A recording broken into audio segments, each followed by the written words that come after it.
Assalamualaikum warahmatullahi wabarakatuh. Hai teman-teman, perkenalkan saya Cika Sulistiawati, mahasiswa Kebidanan Poltekkes Kemenkes Gorontalo. Di sini saya akan menjelaskan tentang perubahan anatomi dan fisiologi selama kehamilan. Yuk kita belajar perubahan anatomi selama kehamilan.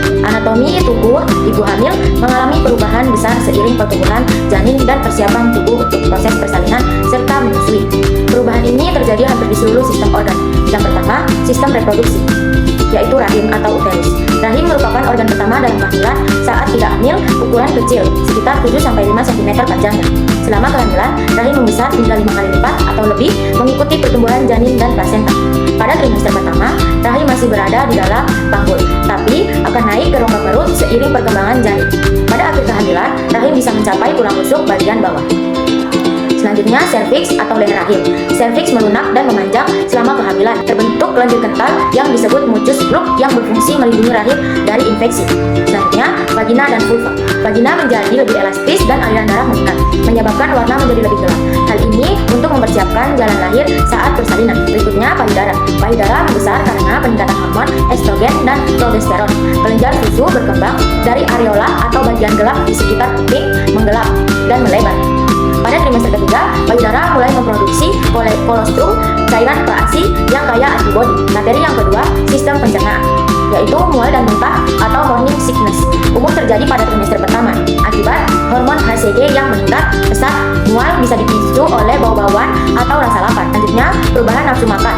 Ibu hamil bisa merasakan ngidam atau justru enggan makan makanan tertentu. Ini dipengaruhi oleh hormon dan kebutuhan tubuh terhadap zat gizi tertentu. Selanjutnya, lambatnya proses pencernaan. Hormon progesteron melemaskan otot polos saluran pencernaan, menyebabkan gerakan usus menjadi lambat. Hal ini dapat menyebabkan sembelit, kembung, dan heartburn atau rasa panas di dada akibat asam lambung naik. Selanjutnya, tekanan rahim pada lambung dan usus. Rahim yang membesar dapat menekan lambung dan usus, memperlambat pencernaan, dan meningkatkan resiko reflux asam lambung.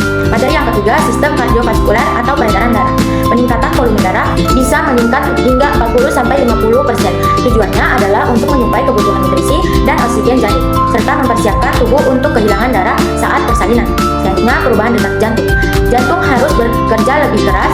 Detak jantung meningkat sekitar 10-20 kali per menit dibanding saat tidak hamil. Selanjutnya, tekanan darah pada awal kehamilan.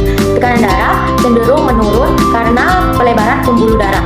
Namun, menjelang akhir kehamilan, tekanan darah biasanya kembali normal. Selanjutnya, resiko varises dan edema. Akibat tekanan dari rahim yang membesar pada pembuluh darah balik di panggul, aliran darah balik ke jantung dari tungkai bawah bisa terhambat.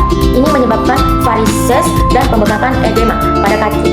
Materi yang keempat, sistem muskuloskeletal, yaitu perubahan postur perut yang membesar menyebabkan pusat gravitasi tubuh bergeser ke depan. Untuk mengimbanginya, tubuh secara alami akan sedikit membungkuk ke belakang atau lordosis yang sering menyebabkan nyeri punggung bagian bawah. Selanjutnya, pelvis membesar dan melunak. Hormon relaksin dan progesteron menyebabkan ligamen pelvis mengendur.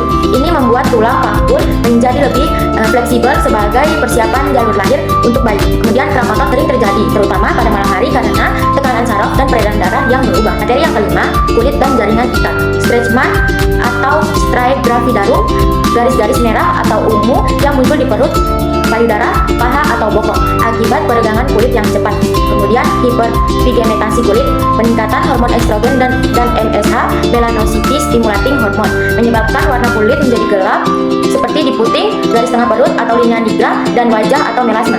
Kemudian kelenjar keringat dan minyak meningkat. Produksi keringat dan minyak pada kulit meningkat membuat beberapa ibu merasa lebih mudah berkeringat atau mengalami jerawat. Yang keenam, sistem pernapasan, yaitu peningkatan frekuensi pernapasan. Karena meningkatnya kebutuhan oksigen, ibu hamil bernapas lebih cepat. Selain itu, progesteron membuat pusat pernapasan di otak menjadi lebih sensitif terhadap kadar karbon dioksida. Selanjutnya, tekanan dari rahim. Rahim yang membesar menekan diafragma, menyebabkan ibu merasa sesak nafas terutama saat berbaring. Materi yang ketujuh, sistem urinaria atau saluran kemih. Itu peningkatan frekuensi buang air kecil. Rahim yang menekan kandung kemih menyebabkan rasa ingin buang air kecil lebih sering, terutama pada trimester pertama dan ketiga. Selanjutnya, peningkatan aliran darah ke ginjal. Ginjal bekerja lebih keras menyaring darah. Peningkatan filtrasi glomerulus menyebabkan lebih banyak cairan yang dikeluarkan melalui urin. Selanjutnya, perubahan fisiologi selama kehamilan. Selain perubahan bentuk tubuh, kehamilan juga menyebabkan perubahan fungsi sistem tubuh. Yang pertama, perubahan hormon. Hormon estrogen bertanggung jawab terhadap pertumbuhan rahim, payudara, dan meningkatkan aliran darah ke seluruh tubuh. Yang kedua, hormon progesteron menjaga agar otot rahim tetap rileks, mencegah kontraksi dini, memperlambat pencernaan, serta membantu pembentukan plasenta. Ketiga, hormon human chorionic gonadotropin atau HCG, hormon yang pertama kali muncul saat kehamilan, bertugas menjaga korpus luteum untuk terus menghasilkan progesteron di awal kehamilan. Kedua, perubahan metabolisme, energi bertambah, kalori tambahan dibutuhkan untuk mendukung pertumbuhan janin, plasenta, dan jaringan tubuh ibu. Umumnya dibutuhkan sekitar 300-500 kalori tambahan per hari, tergantung trimester. Selanjutnya, perubahan gula darah. Kehamilan membuat tubuh ibu menjadi sedikit resisten terhadap insulin. Jika tidak diimbangi dengan pola makan sehat, ini bisa berkembang menjadi diabetes gestasional. Materi yang ketiga, sistem respirasi. Peningkatan volume tidal, volume udara yang masuk saat bernapas meningkat. Ini memastikan suplai oksigen ke janin terpenuhi.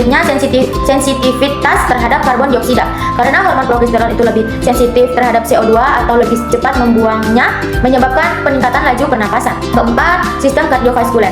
Peningkatan detak jantung dan aliran darah diperlukan untuk mendukung pertumbuhan organ kehamilan seperti rahim, plasenta, dan untuk menjaga suhu tubuh dan peningkatan aliran darah ke organ, misalnya ke ginjal, kulit, untuk mengatur suhu tubuh dan payudara. Kelima, perubahan psikologis. Mood swing, perubahan hormon estrogen dan progesteron memengaruhi neurotransmitter di otak yang mengatur suasana hati. Ini bisa menyebabkan ibu merasa cepat marah, sedih, atau tiba-tiba bahagia. Selanjutnya, kecemasan dan stres. Banyak ibu hamil merasa cemas terhadap kesehatan janin, proses persalinan, atau peran sebagai ibu. Ini adalah hal yang wajar, namun perlu ditangani agar tidak menjadi depresi. Selanjutnya, kebahagiaan dan koneksi emosional. Kehamilan juga membawa perasaan positif seperti antusiasme, rasa cinta yang mendalam terhadap bayi, dan rasa percaya diri. Perubahan yang terjadi selama kehamilan mencakup berbagai aspek fisik dan fisiologis. Meskipun beberapa gejala bisa membuat tidak nyaman, semua perubahan ini merupakan bagian alami dari proses menciptakan kehidupan baru. Dukungan keluarga, istirahat yang cukup, serta pemeriksaan rutin ke bidan atau dokter sangat penting untuk menjaga kehamilan tetap sehat. Video penjelasan saya tentang perubahan anatomi dan fisiologi. Semoga video ini dapat bermanfaat bagi teman-teman. Wassalamualaikum warahmatullahi wabarakatuh.